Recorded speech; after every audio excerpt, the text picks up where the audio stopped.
no, I'll get an email in a moment when it's about to start. I tend to never get them for some reason.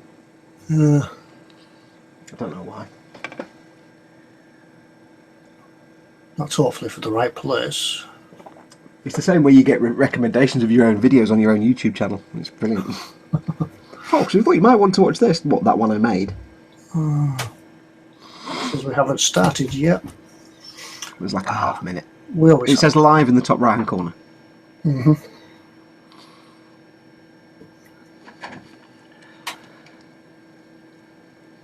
Where's we gone?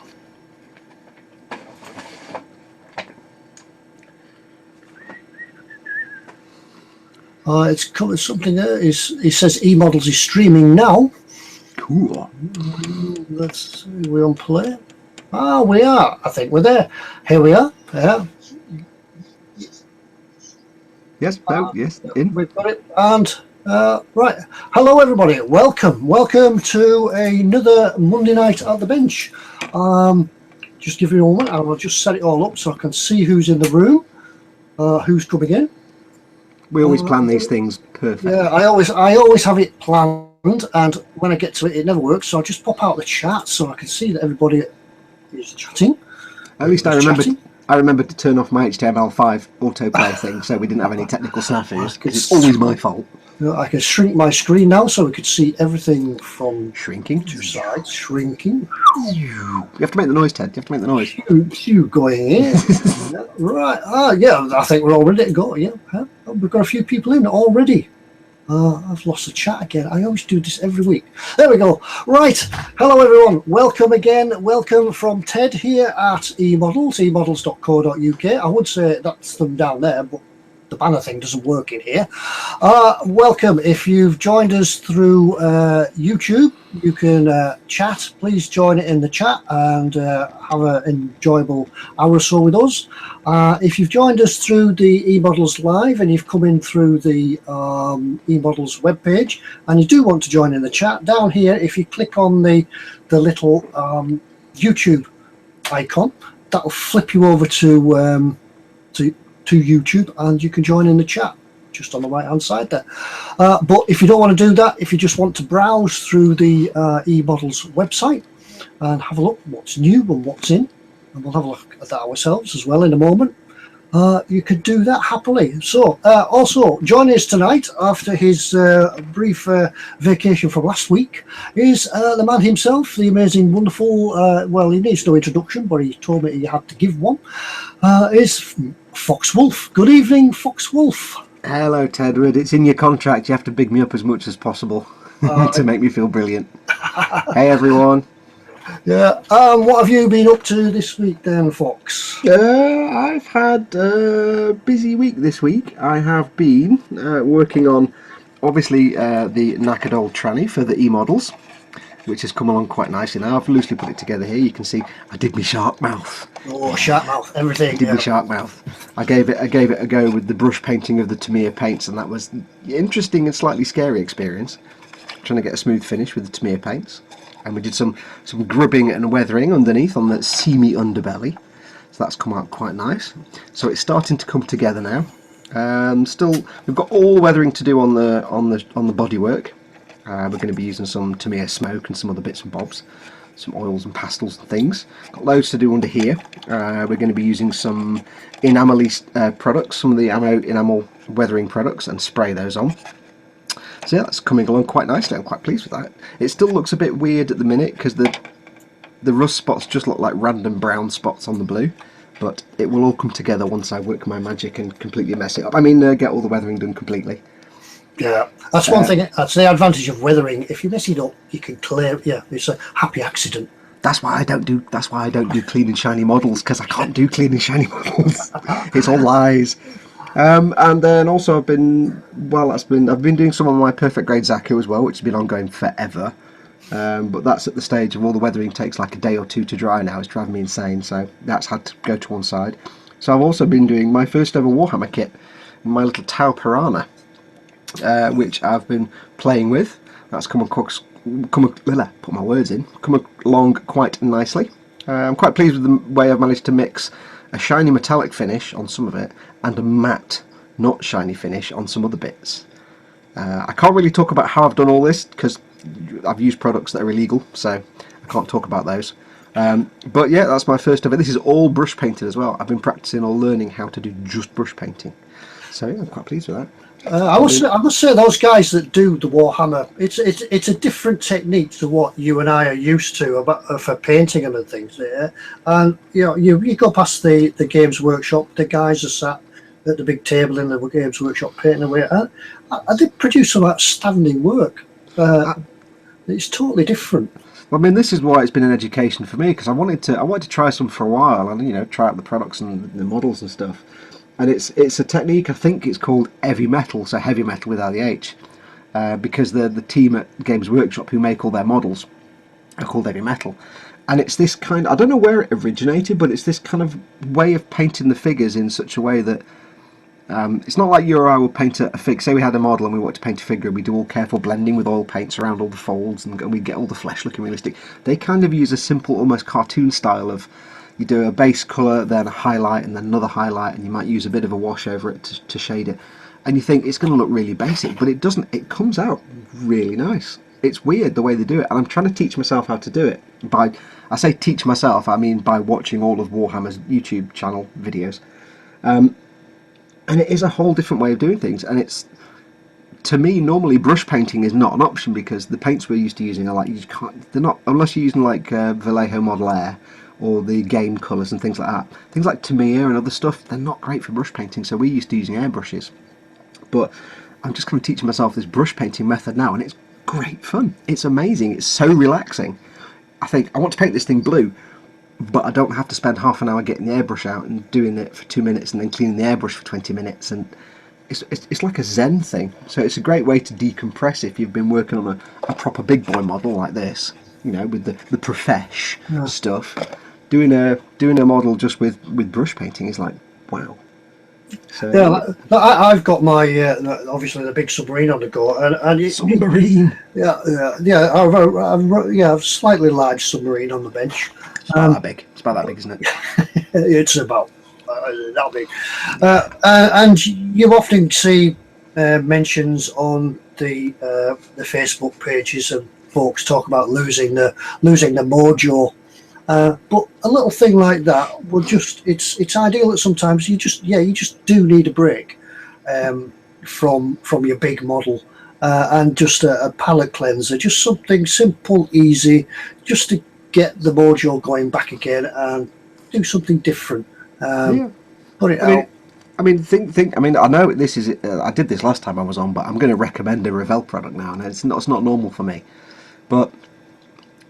For anyone who's like making a big boy model and is going through all the weathering process and is, getting bogged down and they're waiting for things to dry and it's like really hard work.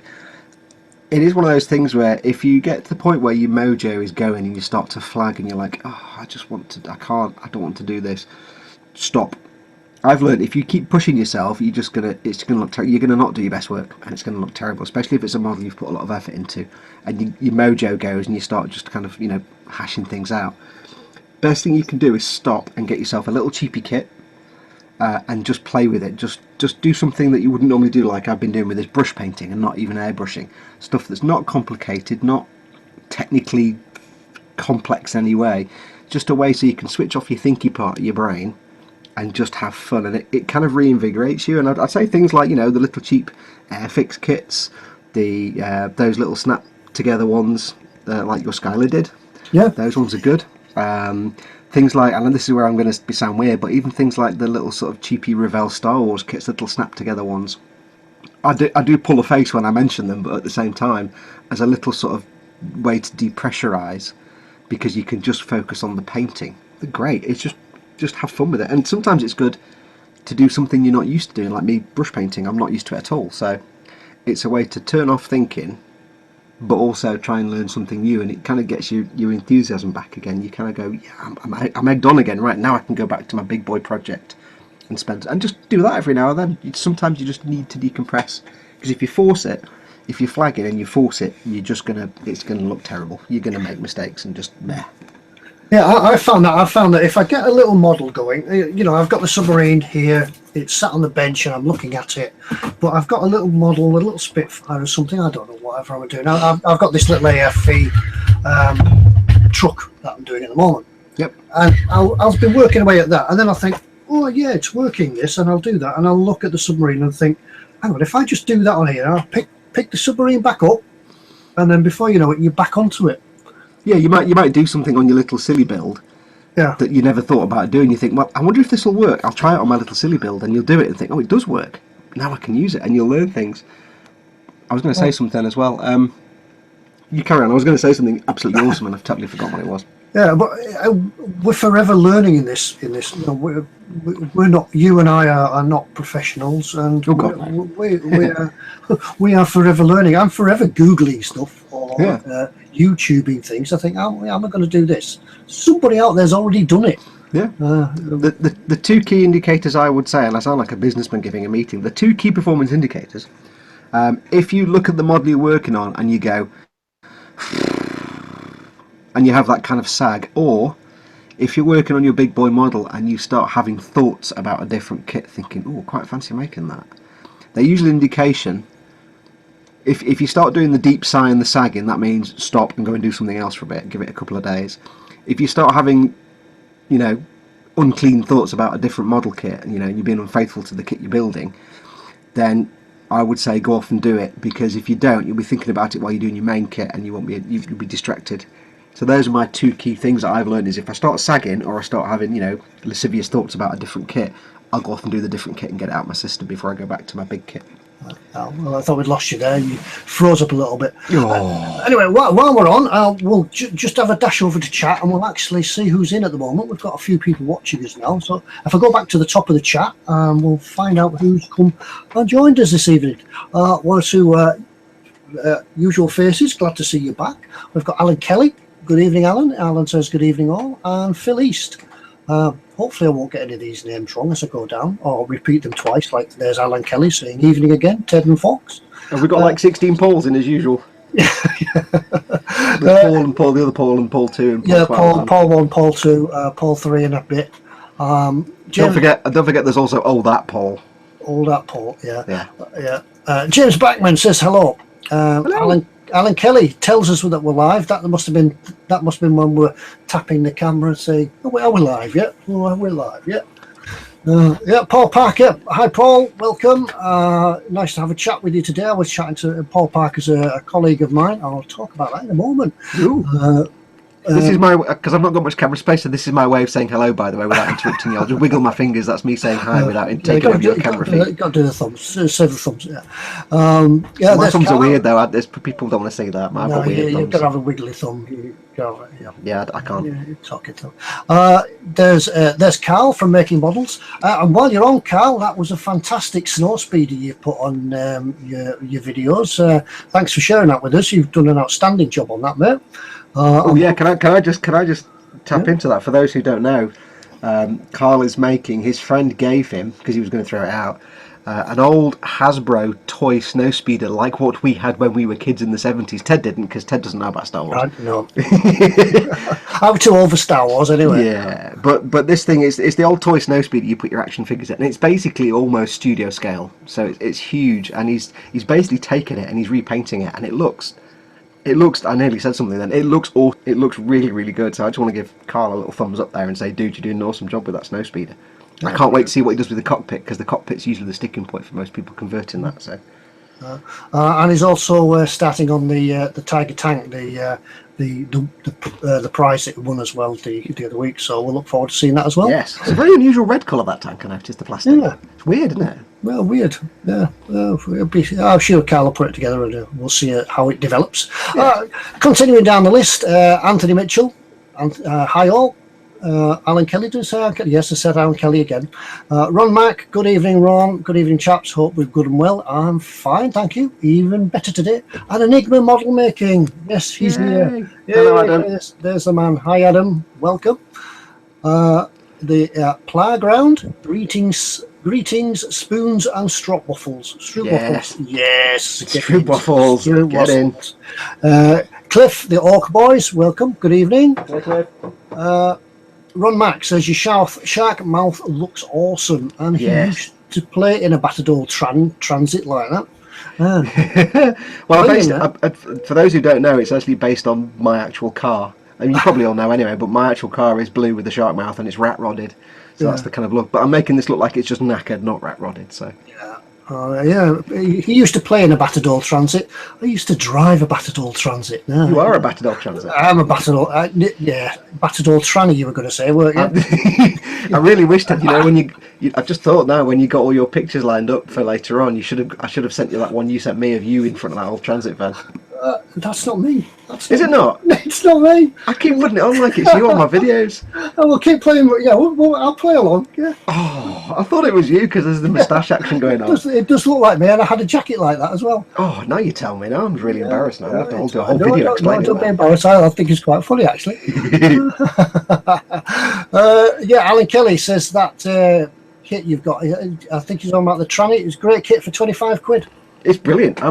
Because when I was a kid, I used to make some Italeri models, and they were terrible. This is actually really nice. I've not had any problems with it at all. The only thing it's missing is a rear view mirror, which is kind of weird. Ah, right.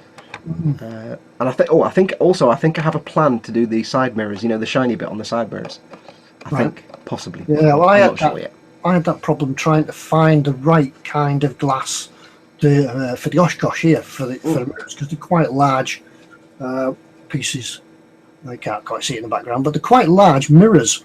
And strange as it may seem, I think that if I was to put real mirror glass in it, it would, strange as it may seem, it would look out of scale. Yeah, it would look completely weird. But there's really not many. I mean, this was one thing I was trying to think. There's not many options. So you could put tinfoil in there, but you're never going to get it straight, and it'll be crinkly. Yeah. You could do a metallic, like a silver colour, but it'll look like you painted it silver. You could do white, which is traditional, but it just looks like white. There is a product I've come across, and I'm not really going to mention it because I suspect e-models don't stock it. But there is a product. It's basically a powder that you rub onto plastic, and then you buff it, and it is reflective. It's like chrome. So it's not like it's like a bit like a metallizer paint, but it's the powder. Literally, it's probably just a big pot of graphite powder. Yeah. I wonder if the true metal would work. Possibly. Yeah, if you've got the chrome or something and buff that up. Could be. I mean, the thing I think you have to accept is you're never going to get like anything that will reflect properly, because that would, like you say, it just look wrong. It'd probably look good in a photograph if you got all the depth of focus right, but if you on the model itself, it'd be like weird. It's going back to the days of when I used to build the radio-controlled ships. They look fine at the side of the lake, but when you put them in the lake, the water is out of scale. The waves and the action of the boat on the water, it's all out of scale. So yeah, it's trying to trick the eye, and that's just going back to the Warhammer stuff. That's where people that do like the little miniatures for gaming, that method they use to paint things works so well, because you're looking at a little miniature, say 4 feet away on a table. You're not looking at it close up because that's not how you play the game. So that works perfectly for that. So there's little tricks you can do to make things look in scale. But mirrors, I've still not figured that one out. It may just end up being white, which is the cop out, but you never know. We'll continue down the list. Playground says that Warhammer miniatures are incredibly rewarding and fun. Yeah, that's right. I think we discuss that. Yeah, agreed. I've got one here. That's what I might be de-spruing tonight to keep myself busy while we're talking. Yeah. So yeah. Enigma Model Making needs to pull his out of the pile of shame. Ron Mack says he disagrees with Fox. I can't remember. There's a little bit of a lag between what we say and the chat that goes on. I think there's about a 20-second lag. So sometimes we lose track of what you said and try to remember what we've said. If whatever he disagrees with, he's probably right. Yeah, I'm just talking nonsense. Just continue and disagree. Mike Mountain said he's fathomed it out at last and he's here. So hello everyone. Well, welcome Mike. Hello Mike. Yeah.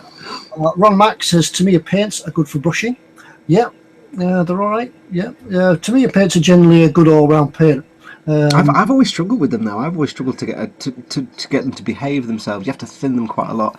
I found that if you get it right, they're really good, and I got some really good results with this. Just with footsing with the thinning ratio, But it was a lot of work to try and get that right, and more often than not you don't. I'd say Tamiya paints are good for brushing if you get the mix just right, but it's a lot of fuss when there are paints available that you can just brush, like the Vallejo Air, Model Air and the Game Colour range. They're usually a lot less fuss. Yeah, I started with Tamiya because that Tamiya and Umbro was all I could get.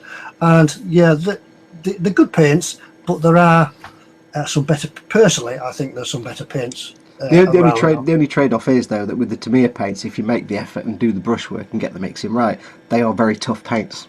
They're nice because they're basically lacquer paints, more or less. So they're a lot tougher than things like your Vallejos and your others. So it's a trade-off. Do you want to put the effort in, or do you want a quick, easy solution? You see, I'm lazy, so I'll go for the quick, easy solution. Yeah, it's some horses for courses. Some people like them, some people don't, and some people like lots of it. Yeah, but it's great. Sergeant Bones says, hi everyone, and Ted and Fox. So hi to Sergeant Bones.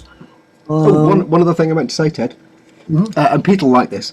One other thing I did use on this sharp mouth, which if you've not tried it, if you want to get a smooth finish without using an airbrush, Uni Posca paint pens are now being sold or about to be sold by eModels, and I used it for the black outline. It's basically like a Sharpie pen, but it's water-based paint, not ink. So they give a wonderfully matte and flat surface. They're very opaque. So if you've got little details to paint, try doing it with a Uni Posca paint pen. Oh, right. I'll grab one, actually. Hang on, let me grab one. See if I can do this without pulling all my cables out. Yeah, you go find that. I'll go through the list. Making models, paper milling Falcon. Boys, Cliff said it's Fox swearing again. That must have been when you mentioned Revell. Yes. Yes. The Playground said he found 2 of the mini Revel kits at his hobby shop for £2.50. A Falcon and an X-Wing. 2 kits for $5. Can't be bad. I mean, everybody knows my thoughts on Revell, but they are little fun kits. And like I said, like a little sort of pressure valve, a little sort of. I'll spend a day just messing about. They're all right. They're good. They're good fun. Well, he said if you're tired of working on your kit, take a break and build a 1-to-1 Death Star out of fruit peels. Death Star, is that orange-looking thing? The shape of an orange? You should just stop now, Ted, before it gets any worse. Philly says when he starts a Revell Star Wars kit as a simple build, he ends up knee-deep in filler and sanding. Yeah, that's why the little sort of snap type ones are a bit better rather than the actual ones that are supposed to be proper glue kits. I think we've solved Robert Greery's Mojo problem there, or with that advice. He says it's brilliant advice because he's lost his Mojo on his 135 DR9 build. So go out and do something different. Do something different. Keep it at the bench, but do something different, and then you're all ready to go again. See, I would say sometimes it's good to just get a little figure and paint the figure, but because I'm so bad at figure painting, that makes me angry, and then I break things, and then I go off in a huff. So that doesn't work for me. Yeah, you need to do something you don't need to think about. Yeah. Just glue it together, paint it, and go around the room. Yeah, make plane noises, even though it's a tank. Noises, yeah. Dad, why are you making plane noises? That's a tank. Shut up. Plain Boy says, what kits do you recommend? What would you mean? Sort of Mojo killing, Mojo reviving kits? Yeah, if you mean that, just a simple, quick Airfix starter kit. The ones that with the little paint pots and the brushes, and I think they're about £2.50. Glue together, paint it. Sorry, talking heavy there, Ted. I was going to say, or the little, the Airfix, the little sort of Lego-y ones that are like Lego, but they're those are really good because there's no construction involved. It's all just painting and fun.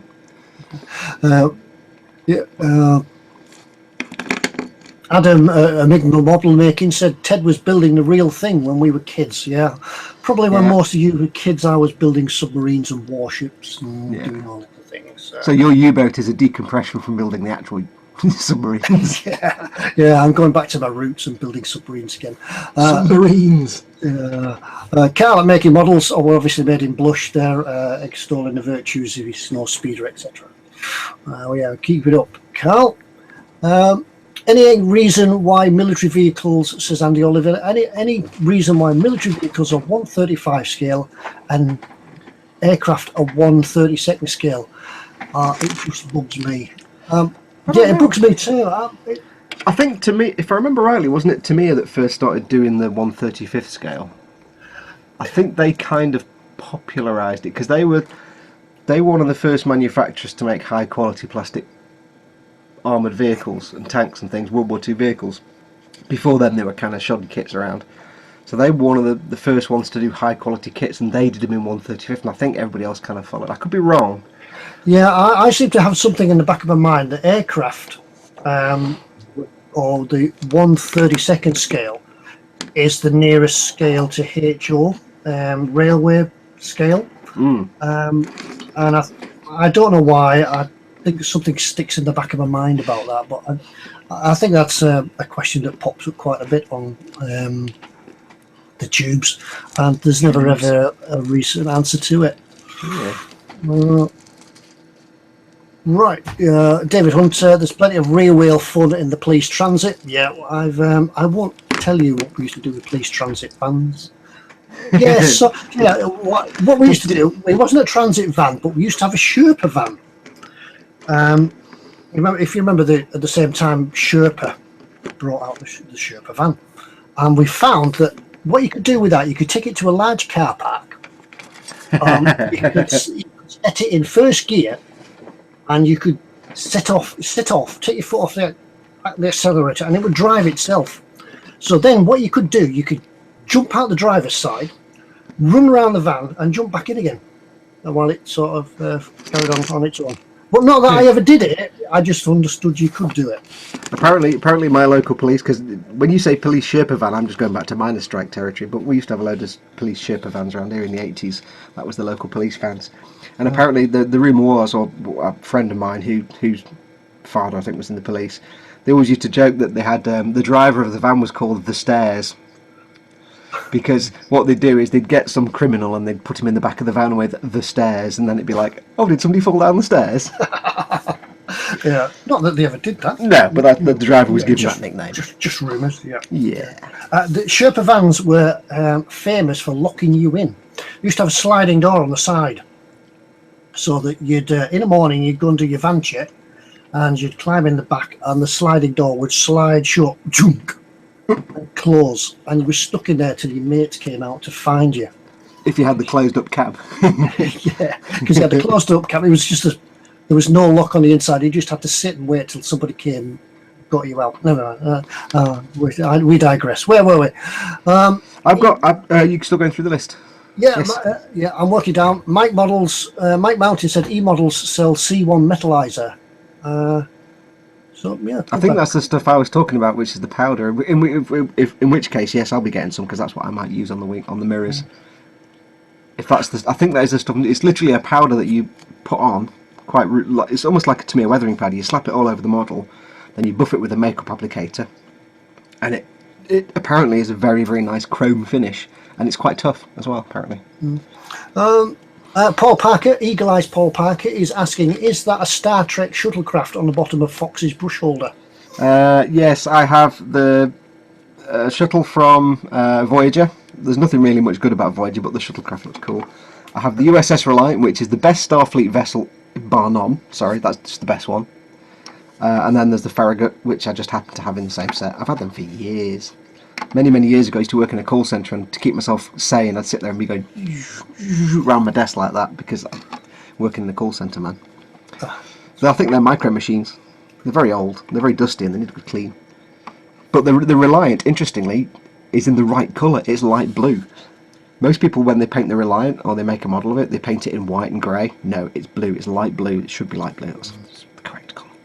So you just need to ask the man that knows. Yes, Ted's blanked out now because it's sci-fi and stuff. He's like, I don't know what you're talking about. No, apart from Captain Kirk, that was Spock. That was it. Yeah, Carl, I think rightly pointed out there. It looks like the Voyager's Delta Flyer. I think it is. If I put my magnifying headset, I can probably see. Let's have a look. Does it say Delta Flyer on it? I don't know. I think it might have been. I think it might have been the Delta Flyer. Oh. Yeah, we've got some nerds in the house. Yes. Yeah, nerds in the house. Best ship is the Reliant, though. Well, Mike Mountains just popped over to E-Models and had a look for us, and he says that stuff's out of stock at the moment. Oh, But yes, I intend to get some. To get some from E-Models because I really want to try it. One of my future build projects is a 1/60th scale Gunpla that I was going to do in reflective chrome colours, and I was going to use the Mr. Hobby metalizers, but they're such a faff, and there's so many things you can't do when you've used them, that this stuff looks really interesting. So I might be getting some of that. Anyway, I think we've got to the bottom of the list. Let's have a look at those pens then. You were going to show us. Yes, I'll just do it really quickly. These are the Uniposca paint pens.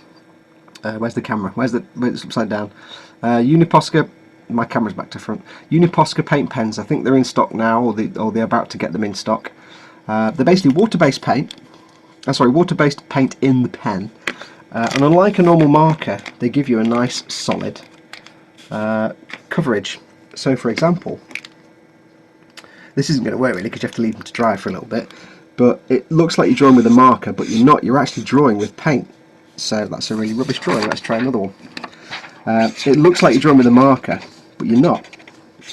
I've just said that, haven't I? You're drawing with paint. So if you want to, you know, fill a colour in, it's crazy. I don't know what I'm drawing. I'm just doodling. But basically, if I do it on camera, you can use these on anything. It will go on plastic, paper, card, glass, wood. I've seen people paint surfboards with these. You can get them in different sizes, like little tiny 0.1mm nibs. You can get 0.3mm. You can get big chisel size ones, and they're brilliant because the coverage is fantastic.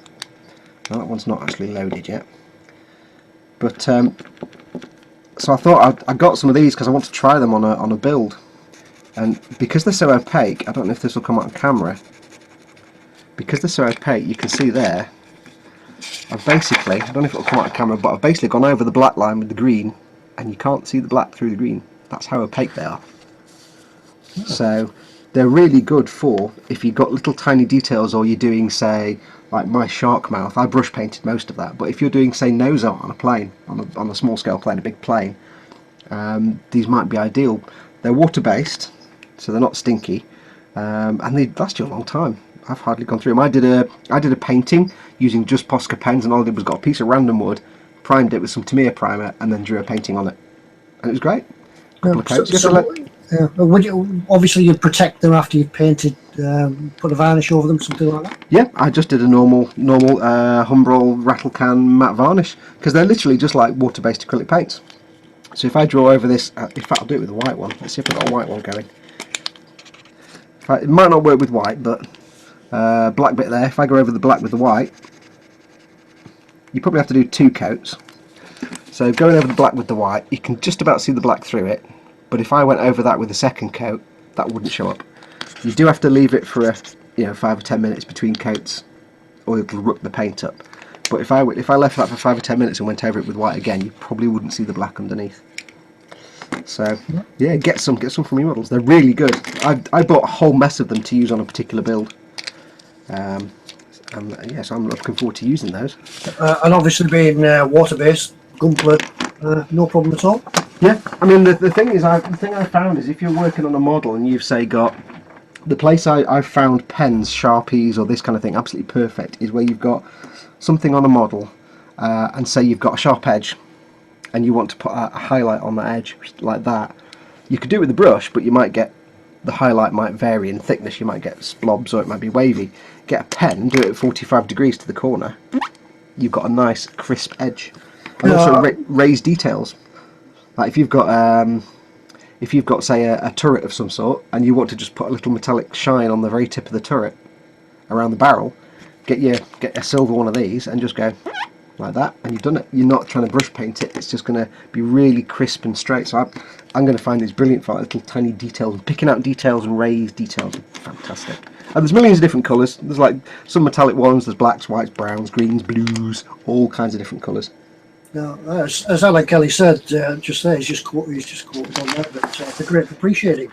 Yeah, in fact, should we see if it works on a drawing mat, on a cutting mat? I never use this side. There you go. See, you can draw on anything, and some of them do take a couple of coats, like I say.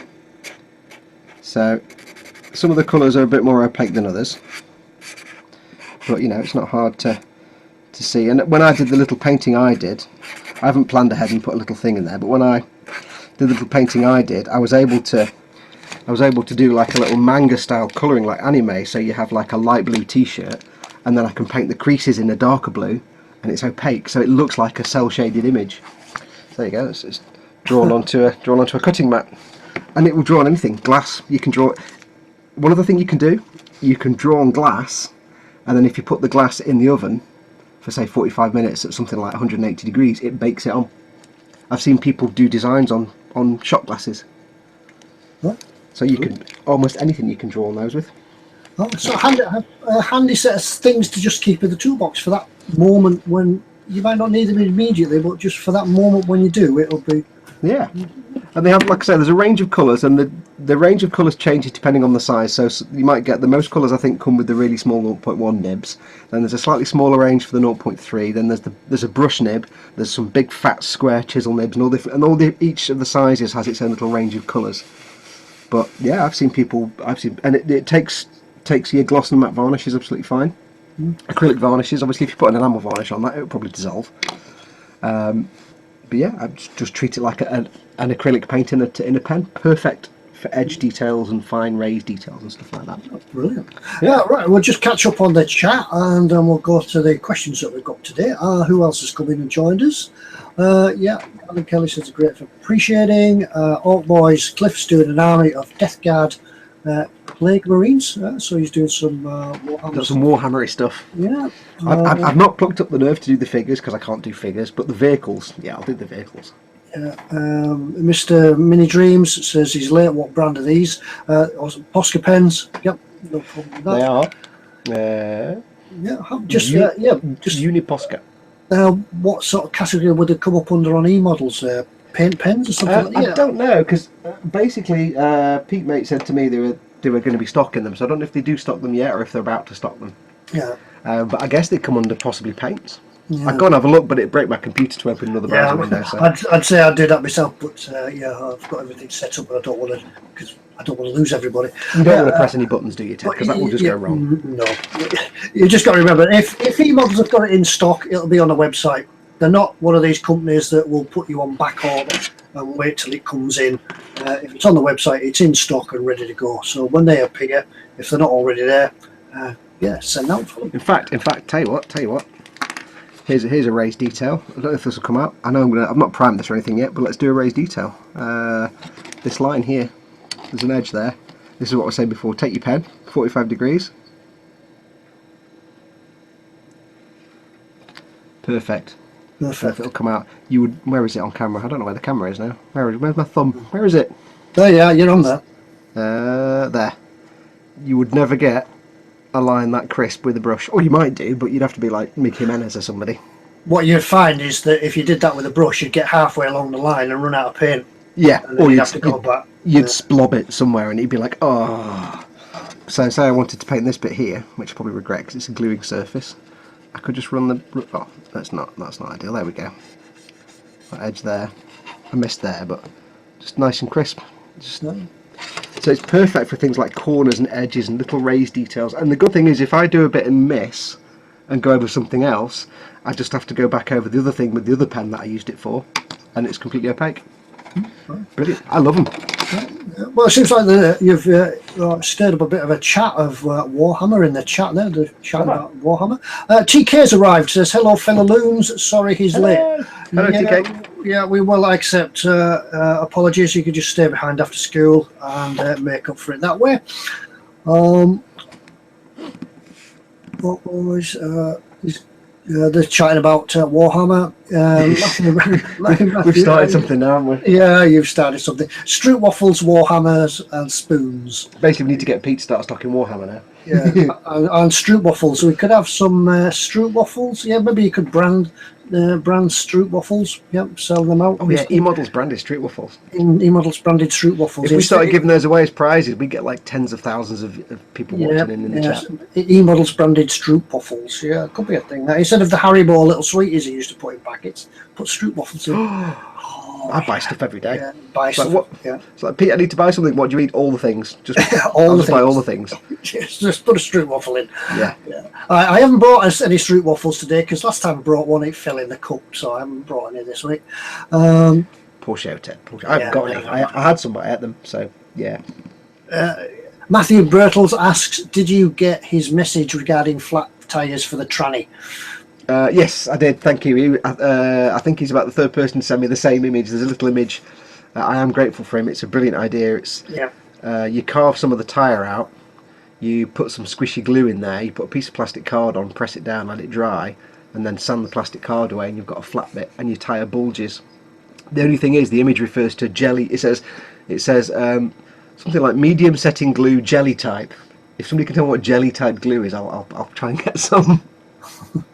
Yeah, I've never thought of that. It's pretty good. I mean, it's pretty good that though. That you just ask a question and folk out here will help you. Yeah, It's brilliant. I love it. It's brilliant. Yeah, long gone are the days when you used to sit in your modelling position at the table, wherever you were, and you just had to. It was a very model making was a very solitary existence. Yeah, you might have a book that tells you how to, and that'd be about it. Yeah, that's about it. And that would tell you how to paint, like 18th century Royal Hussars or something, and that'd be all you get. Yeah, that was it. Remember the little Airfix books? Airfix brought out some books. I don't know. I haven't got it around here. They brought them out on warships, and they brought them out on hussars. There's always a hussar. Yeah, it's just, and they're really badly printed with horrible line drawings of how to put things together or how to make something. But that's all you had then. Or black and white photographs, which were black and white photographs. Yeah. How we ever got anything built those days, I haven't a clue. Right, let's have a look at some questions. Yes. If I can get my phone fired up and find the questions on here. I forgot my password. There we go. Hello. So we'll come back to questions next week. Yeah. What's my password? The password is password. That's it. Got it. Oops. Right. Scruffy Pup seems I don't mind at all. Yeah, you can send as many questions in as you want anytime. Nothing wrong with becoming a regular. Hi Ted and Fox. What are the pros and cons of Harder and Steinbeck Evolution CR Plus 2, CR Plus 2-in-1 airbrush, and the Neo Firewater TRN1 gravity feed pistol trigger brush? Because he knows we've got one of each. Yes. Well, I've actually got.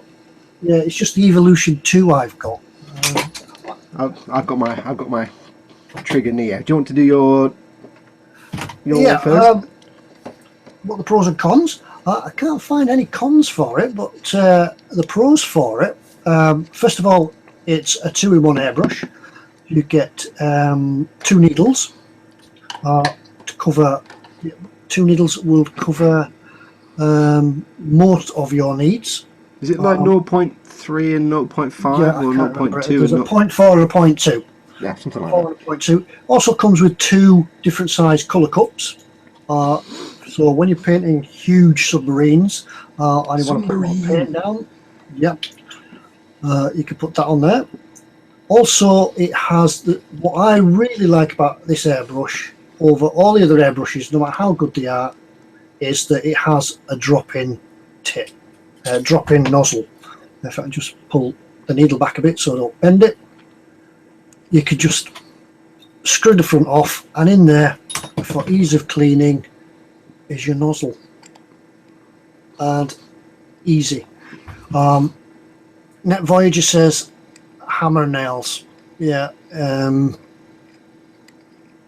think he's on about the airbrush there. Oh no, he's on about paint actually. Yeah, but it's brilliant. Yeah, but these are hard as nails. Easy to strip down, easy to clean. I try to just get a hand on that. And they're really nicely weighted. I run that around about 21 psi, I think. Yeah. And it's had all sorts of paint through it. They are solvent proof, so you can put solvents through them. Because the seals just back from the front are solvent free. You wouldn't.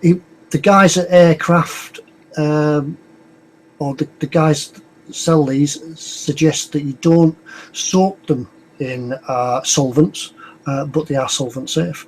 But brilliant. And as a 2-in-1 airbrush, I've bent the first needle just through. I bent one of the needles, but they're reasonably priced to change, same as the nozzles.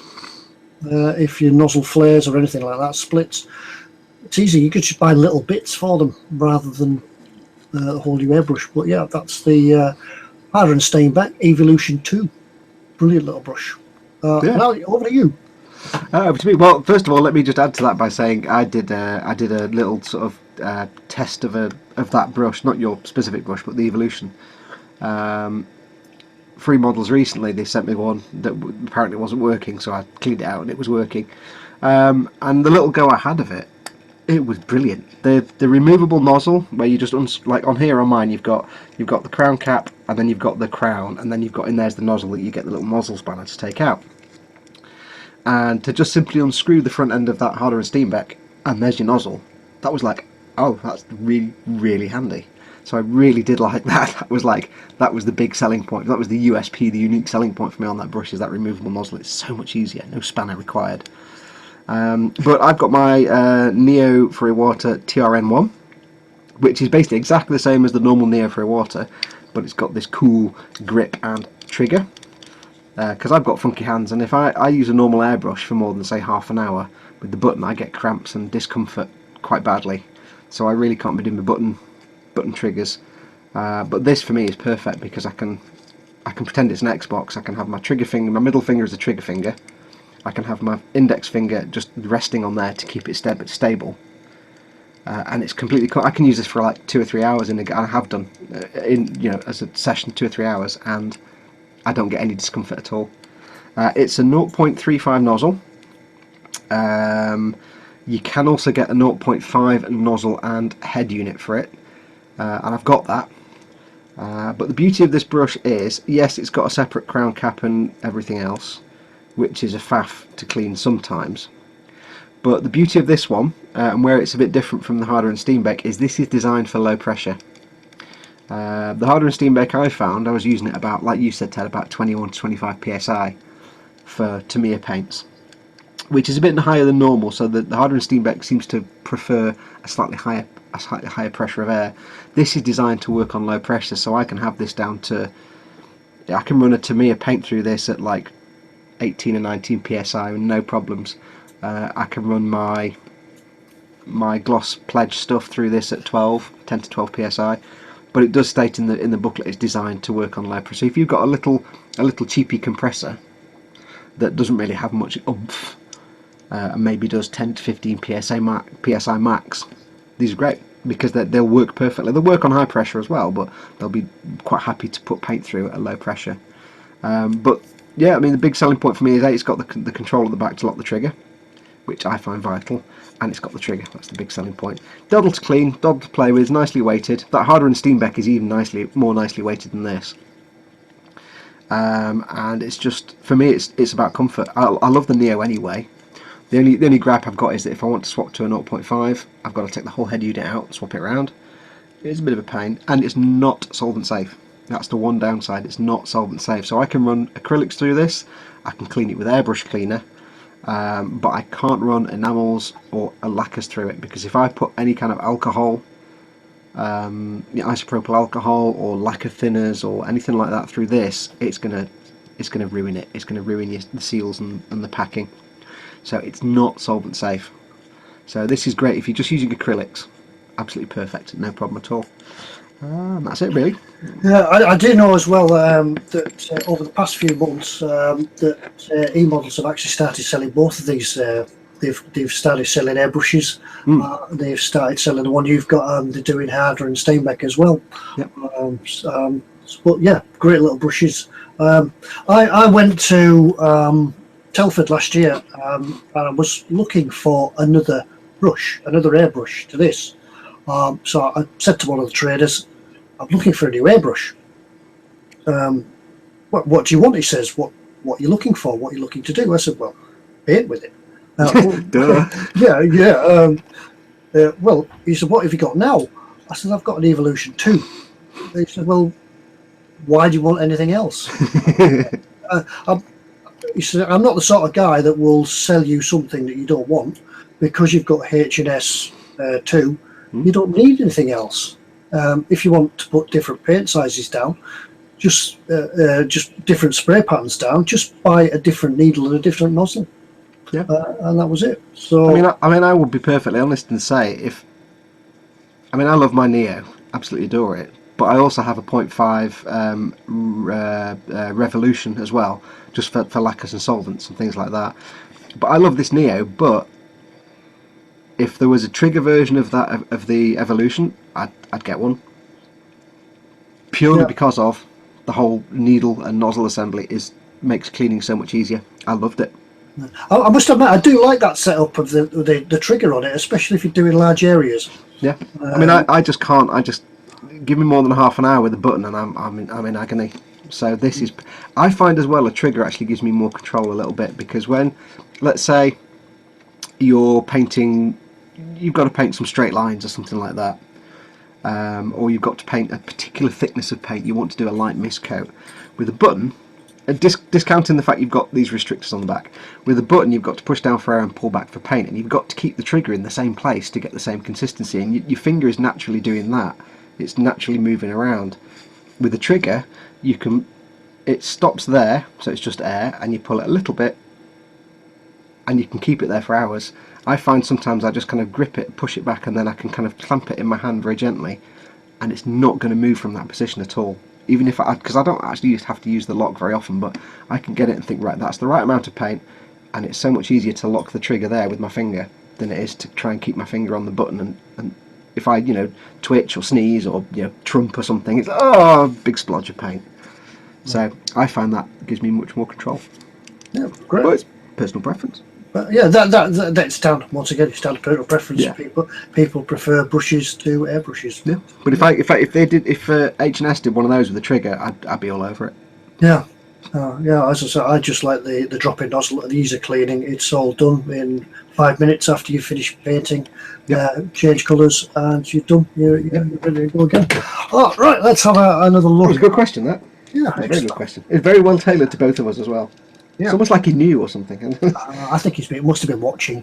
He must have been on the internet or something. Yeah, must have been, nosy. Have you been hanging out on the internet again, Ted? Is that what it is? Yeah, we've been around. Have you been talking to people? Right, let's see if we can find another one. Alan Kelly says his question this week is figure painting. Is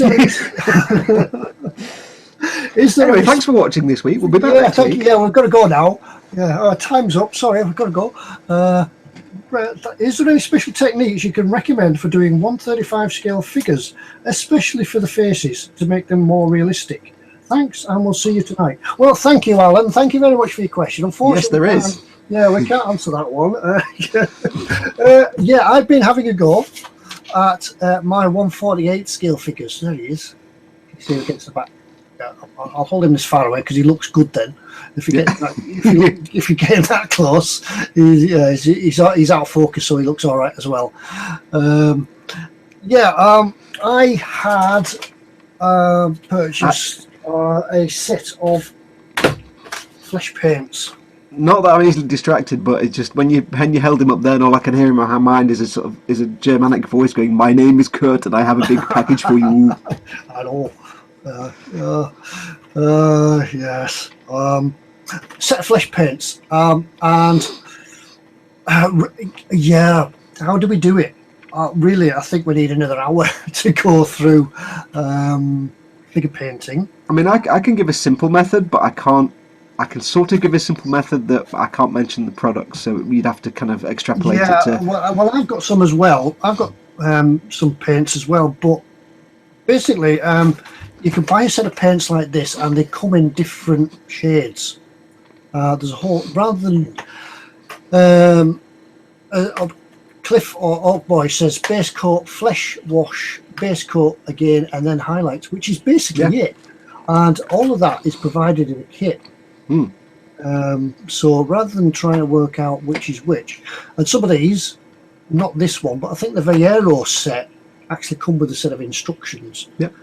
There is. I mean, the one thing you could do is start off with that simple method. Who mentioned that? Was that Old Boy? Did you say said that? Old Boys, yeah, Cliff. Yeah, that's the basic method, the kind of Warhammer method, and I can't talk about the products. But when I did my little 1/24th me, which probably isn't even in focus or on the camera. The technique that they use for like miniature painting is you do your base flesh colour, so let's say flesh tone.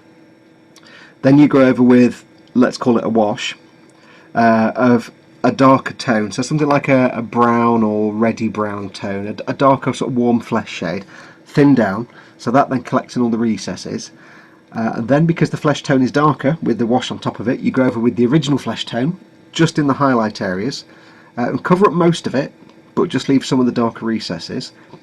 And then you go over again with a lighter flesh colour, either the same colour with a little bit of yellow added or a lighter tone altogether, and go for some smaller areas like the tip of the nose or the eyebrows and things, and you're just doing little areas then. And then when you've done that, if you want to, you can go over again with an even lighter colour and do even smaller highlight areas. So you're just getting smaller and smaller each time, and what you can do is if you use the paints very thin, you can build them up slowly. So you're not just painting like a big bright light flesh colour over the eyebrow and thinking I've got white eyebrows. You do it quite thinned. It's kind of hard to explain without actually doing it, but that's a simple way. It's just flesh, a wash of a darker colour, and then the original flesh colour. That will give you a basic kind of flesh colour with some shading. And what I've learned with eyes is if it's 1/35th scale or smaller, don't paint the eyes. Sometimes if you look at a photograph of someone, more often than not, they just look like there's a shadow where the eye would be. So if you're using a dark reddy brown wash, it'll just kind of look like you can tell there's an eye there, but you don't have to paint it. That's what I did with this guy here. Try to hold it down over the black of my shirt so you can see it a little bit better. Yeah, it's just washes, just rather than just painting. I remember when we were kids, we just used to go out and we'd just buy a tub of flesh-coloured paint and we'd just slap it all over. Done. Yeah, and everybody would be the same colour. Yeah. You can get good results with just simple flesh, wash and flesh, or base colour flesh, base colour, darker wash and base colour. If you want to get really serious, that's where you get into oil paints to do lots of different tones and shades, and you're blending all the paints. If you wanted to physically blend colours, like you want to have a highlight on the eyebrow ridge and then blend that into the forehead, that's where you're going to have to use oil paints, because you need paints that you can work on for a while. But if you're not wanting to get kind of photorealistic, for 1/35th, that sort of basic simple method is probably the easiest way to do it. Base colour, wash, base colour. Yeah, because remember when you put these are 1/48 scale, but when you're painting these or 1/35th or smaller, you're going to be viewing the guys from about that distance, and an arm's length away, and you're not going to see detail. As you quite rightly say, don't be bothering wasting your time trying to paint eyes and dotting pupils in eyes and things like that, because you ain't going to see it. No, I mean if it's like 1/6 or 1/24th scale, if the model itself is a figure, like you get a model of one figure, like Rommel or something. If it's a big scale 1/6 scale figure or 1/12 scale or something like that, then you're going to be doing things like painting hair and eyes and texture on the skin. But for 1/35th, where it's a bloke sat in a truck or in a cockpit, you can get around. Think of it like an impressionist painting. You don't have to paint every detail. You're just suggesting there's an eye there by having the shade in the eye socket, so it looks darker. And a lot of the models, when you get them, like on this one of me, there's no actual eye moulded in there anyway. It's just a bit of a recess and maybe a bit of a lump to suggest an eye. I've not painted my eyes in, but if you look at it with the shadow, with the light from above, it looks like there are eyes in there because you've kind of shaded the eye sockets. A lot of it's misdirection and giving the impression of something rather than actually physically painting it. And eyes is the worst thing you can. I mean, eye socket figures. Eyes are the worst thing you can paint, and if you try painting eyes, you're going to do it badly, and you'll just be sad. I have heard about. I've never actually seen them. I believe that there are decals for eyes. Yes. I've never seen them myself. I've never used them, but I don't do figures that much. And as I have a link on here somewhere that I stored in my big folder full of model stuff for a company that sells decal sheets with just all different sizes of eyes. Either real eyes, manga eyes, anime eyes, or all different scales. And it's like that's also another cop out. You could just use eye decals. Yeah. Cliff goes on to mention there about wet blending. I think was it last week or the week before, or maybe on the other live stream we were talking about a wet palette, which is a way of blending your acrylics and things like that. So it's Yeah, good. wet blending's more for oils or very, very thin acrylics, because acrylics will dry out in minutes and you haven't got the option of doing wet blending. And that's why if you're using acrylics, you want to use very, very thin acrylics. There's almost like in tabletop gaming, they're called glazes. You do a very light wash, it's almost like a wash, kind of very, very thin. You do like your colour, and then it dries and it fades a bit, and you do a bit more, and that bit gets brighter, and you focus it in. Start off with an area this big, and then you paint the thin wash there, and then there, and as you get close to the middle, this bit gets brighter because it's got more layers. But that's kind of almost as complex as and as skilled as doing it with oil paints. Oil paints is actually easy. You can blend the colour for days. So. But basically, me and Ted both suck at painting figures, so Yeah. we're probably the worst people to ask. Please search YouTube for figure painting, and I'm sure you'll find lots of information out there. All complaints of quality control to helga35 at geocities.com. Yeah, that's what. Yeah, send your complaints there. Yeah, that's the go-to place for anything that you want to know. YouTube. Yeah. Hopefully, people are coming to us to find things. And Yeah, well, anything about figures that you want to know. Anything else we're brilliant with, but figures. Yeah, we're pretty good on other things, but anything else like figures, you'll go away disappointed. Either that or just make the model abandoned. It's an abandoned tank. Yeah, they've all It's an abandoned aircraft at 30,000 feet. There you go. Oh, right. I suppose if you can't do canopies and you can't do figures, you just say, yeah, the pilot ejected. It's diving. There you go. Yeah. Or put a cover over it and say it's in storage. Yeah. Yeah. Right, I haven't got any more chat to pick up on. I think we're all right there. I'll tell you what we will do. Been quite popular for the past couple of weeks. Should we do a sticker giveaway? Who wants a sticker? Do you want a sticker? I have to think of a question in a moment of who wants a sticker. Okay. And if you've had a sticker before, TK, you can't go again. You can't have another one. Yeah, we should probably make this not available to members of the treehouse either, because. Right. What you have to do, you have to type. Let's think of a word. I'll tell you what. If you want a sticker, type the words. You have to type the whole words. As you want. Yeah. Type the word e-models. Was inspired that one, Ted? I was thinking more like Nocky Flocky Nihilipilification, but I suppose we've got to keep it. Yeah, I was thinking about spreading the words all over the keyboard. So the first one, yeah, there we go. Matthew Bertels comes up, the first one that typed e-models. Well done, Matthew. Before I forget, send your details to ted@emodels.co.uk, and I will send you a sticker in the post. Well done. Thanks, everybody. Just a bit of fun, that's all it is. I'll keep going till I run out of stickers. Right. And we were going to have a look. Hopefully this will work. We'll have a look at what's new in stock. There you go, Ted. Hang on. Where's my camera gone? That's it. I can't get it on camera. ted@emodels.co.uk. Yep. Hang on. Done with Uniposca paint pens. That'll be there forever now. Yeah, I know. Yeah, I know. Net Voyager. There is a little bit of a delay. That's why I kept quiet and just waited to the first one to come up. Right. Just quickly, Ted, I have to excuse myself for one moment. Do you want to do your what's new in store moment? Yeah. Well, I'll go across and have a look at what's new in store. Now, hopefully, I'm going to try this with a screen share so you can have a look at what's new in store and you can hear me. Unfortunately, when I go across to the what's new in store, I won't be able to see the chat for a little bit, so I'll come back in a moment and we'll have a look. Right, so if I click that one and click share and present to everyone, and hopefully there we go. Can you see that? Hopefully somebody can see that. What's new in store is the Airfix Quick Build VW campervan. I'm just going to come back, see if you are actually seeing it. Yeah, you are. Yeah, there's the Airfix Quick Build campervan. Now, if any of you have seen my granddaughter doing her Volkswagen Beetle on the YouTubes, she did the Airfix Quick Build. And these are brilliant little kits, especially for the kids, because they go together like Lego. Have a look at the picture there. They go together like Lego, and they're brilliant. They're even...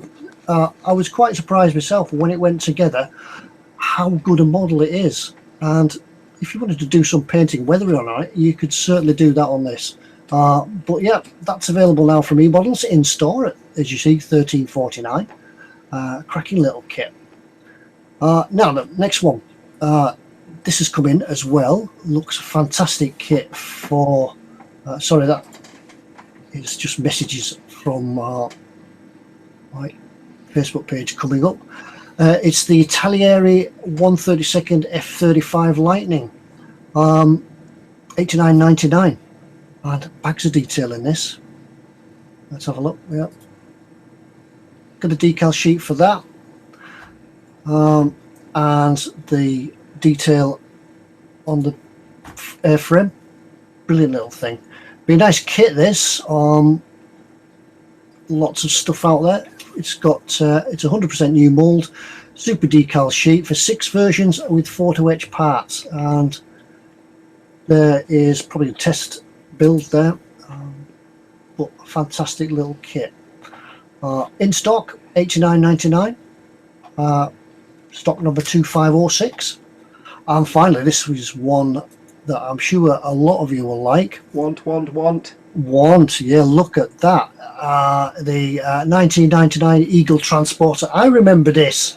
Jerry Anderson, wasn't it? For Space 1999 and things like that. Yeah, UFO. Remember that era of space travel and TV shows? Space kits. Now, this is a special transporter. This is the special edition. And I think there's, well, it says here, there's lots of things in the box. Mini print signed by Eagle Designer. I think, didn't we see one of these, Fox, at Telford? No. Was it this one? I think we saw on some of the exhibition tables there are people that have made kits of it, but there's been various kits over the years. Yeah. But this one seems to be like, the ones you normally get are really sort of naff builds, but this one seems to be like a proper, decent quality, awesome quality. I just want it. Can I have it? Can I have it, please? I think a nice begging letter to eModels. Yeah. Who's it by? Is it MPC? MPC 148 scale. I didn't even know MPC was still around. Yeah. But yeah, maybe they've come back just to do that. Yeah, I don't think it'd be a rebox. If they're selling it as MPC, it's not a rebox by somebody else. Yeah. So look, yeah. Reduction price, it was £300 down to £269.99. Yeah, I think for that kind of price it's going to be a new moulding, not the original 30-year-old MPC. Yeah, some details there of it. Pictures. Show the picture of finished model. Well, lots of decals there for you, Fox. Ooh, TK would like all those. Oh, look at them. Yeah, I think that'll be a stunning model. That. Just think you could put some lights in it as well. Ooh. Put some lights. Right, stop sharing. Right. Ted, I want that. I've got no idea where the heck I'd put it, but I want it. Right, let's find the chat again, see what they have. Right, so that's it, yeah. What do you think? Sorry, folks, I didn't get to see your chats about you.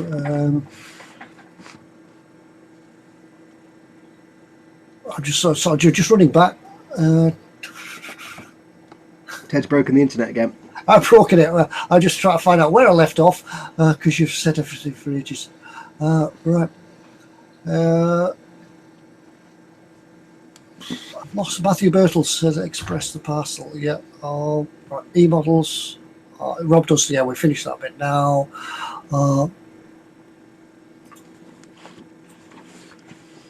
The Lightning is. Paul said the Lightning is almost as over as budget as a real one.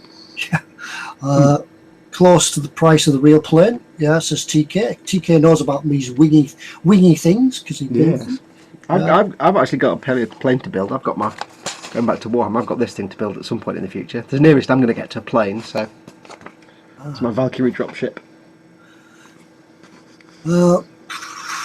Ron Max says, do we take Airfix miles as payment? I don't think the lads over at eModels will take Airfix payments. Airfix miles. I think best stick to cold hard cash monies, I think. Yeah, and then this obviously when I showed up the picture of the Eagle, because they loved it. Yeah, I think quite rightly too. Yeah, I think that would be, it's an unusual model. Something we don't see about very much. Yeah, folks. Yeah, some folks are into sci-fi. Don't know who that would be. I think it's one of those. It's one of those legendary like models that it's kind of like it would be one of those you're contractually obliged to build it if you make sci-fi kits. But there's been such a sparsity of models of it over the years. You know, you had the really crappy old ones way back in the day, and then you had the many hundreds of pounds, like almost £700 or £800 studio scale ones that had all the metal and resin and everything else, and they were the other end of the scale. But to now have an actual, hopefully decent kit of that scale as well of such a legendary ship, because if you actually watch, here's for the youngsters in the audience, but if you actually watch Space 1999, right, Space 1999 was a brilliant idea and had the best designed spaceship ever, or vehicle of any sci-fi series ever in the Eagle. The actual series itself was terrible, let's just be honest. It was terrible, but the Eagle was like just the best designed. It's 100% functional. I watched a documentary recently where a guy from NASA was saying, from NASA Ames said basically, we could kind of build an Eagle now with the technology we've got, and we could have done 20 or 30 years ago. We can kind of, because everything on that fictional ship is actually functional. All the little thrusters on the sides are exactly what we would do, and the structure being all ribbed rather than solid. That's exactly how we build a vehicle. It's just it was made up. So yeah, it's one of those ships. Alan Kelly said it's not a Reeboks, it's a studio quality. Ooh. I was going to say for that kind of price, it wouldn't be the old NPC kit, because that was like £20 and terrible. Right. So it looks I'm sure it would like to see somebody would volunteer to build that model. I'm sure. Yeah, Pete, send me one. I'll make it for you. There you go. Sorry, was that a bit shameless? Sorry. Right. That's down to begging. That. Yeah. Yeah. I'm not averse to begging. Shamelessly beg. Yeah. Right. What else? Yeah, I'm just going down and catching up. TK, the IKEA making models by Will. Models by Will. Hi, Will. G'day, bro. G'day, bro. How's life down under? He's another man that's got a new job. Yes. You haven't told us about that, Ted. Oh, shush. Oh, yeah. I've got a new job, folks. As of today, I walked out of my job at Tesco. He's now chief pot and bottle washer. I'm now, yeah. And I'm going, not going back to my roots, but I'm going to the thing that I love doing best. I'm going to work on boats on Lake Windermere. So if you are ever holidaying in the Lake District and you wish a trip this year on the steamers on Lake Windermere, you never know, I might see you there. Have a look out for me. I'm really looking forward to it. But yeah, I just love ships, love boats, love being on water, love working with people, and it's going to be an ideal job for the summer. So no longer delivering shopping as of lunchtime today when I walked out. Yeah, tactics, Ted, tactics. I'm looking forward to it. So come to the Lake District, go on the steamers, and you never know, we might meet. Come and say hello. Yeah, that's well done, Ted. Congratulations. Yeah, thank you very much. What else? Models by Will says, did I light anything? No, I haven't had any lights today, Will. Not yet, anyway. I should probably do some of that later. Paul Parker said he loved UFO 1999, but UFO was the high point. I think UFO was better than 1999. Yeah, well, that's I think Space 1999. It was actually terrible. It was a brilliant idea, but every single episode was just absolute rubbish. Yeah, it was just. I think they probably ran out of ideas. I just remember that the guns looked like giant wall staplers. It was brilliant. And they're just brilliant. The 1970s sci-fi. 1970s, yeah, sci-fi, which there was no CGI or anything like that those days. I mean, it had Brian Blessed as a bad guy in one episode, so you got to give him points for that. Ultima Thule. But it was just terrible. It was terrible. It was always Monster of the Week was always a mysterious energy cloud, which was just a really cheap special effect. Yeah. Why did the women who worked on the moon have purple hair? I have absolutely no idea, but they still look nice. Because reasons. Because they could. Because of the reasons. Right, yeah. So lots of congratulations about the new job. Yeah, looking forward to it. Paul Parker says, I guess the U-boat is going to get remote control and used in Windermere. Yeah, I could build one just for that. There was actually, in my model boat club, when I was in the model boat, a lad actually lost his model submarine in Windermere, but was fortunate enough that not long after he lost it, the police divers came up on exercise and found it. So we did that. Yeah, that was that. Right. Well, it's now 9:15. Is it? We've overstayed our welcome. Oh, never. Yeah. Well, I think it's time to call it a night. I think we've done a lot tonight. We've got We've had a good night tonight. We've had a good chin wag, a good bit of mojo going on, I think. Yeah. Oh, I managed to stay awake. Yeah. So, right. Yeah, Paul Parker, Dave Jakes. Yeah, that was him that lost his submarine in the lake, and he got it back. Right. So that's me. I'll have to go back through the chat. Just remember, email me for your sticker, and I'll send it through. If you have any questions about anything that we've talked about tonight, you can email me back. If you want to hear something again, or look through the stream, or didn't quite grasp something that we're trying to explain, drop us an email. Like our really excellent professional explanation of how to paint figures. Yeah, you got to go over that a few times. That's going to go down in the annals of history. How we try to explain painting figures. Yeah. But we don't try to dodge any questions. Yeah. No. We'll give you a really bad answer if we haven't got a really good answer, but we'll still give you an answer. Yeah. We'll just make it up and pretend. Yeah.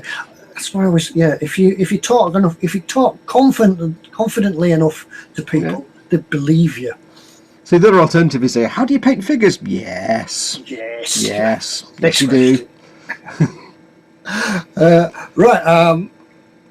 Right. Oak Boys is asking, when is there an after hours tree house? We will do one. We just really, all of us have been quite busy with changing jobs and things like that. But we're going to get round to doing an after hours tree house. So yes, apologies. We meant to do one after we'd done the one last week, but we kind of never got a chance to hook up and do it. So it might be that when we do the next podcast, we'll do another after hours. Yeah. Okay. Right.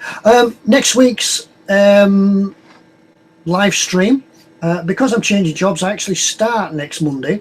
So just keep an eye out for any press releases that we'll post on the Facebook pages about what time it will be. It will be again on a Monday night, but I might need to move the time a little bit just till I get into a routine and know what I'm doing.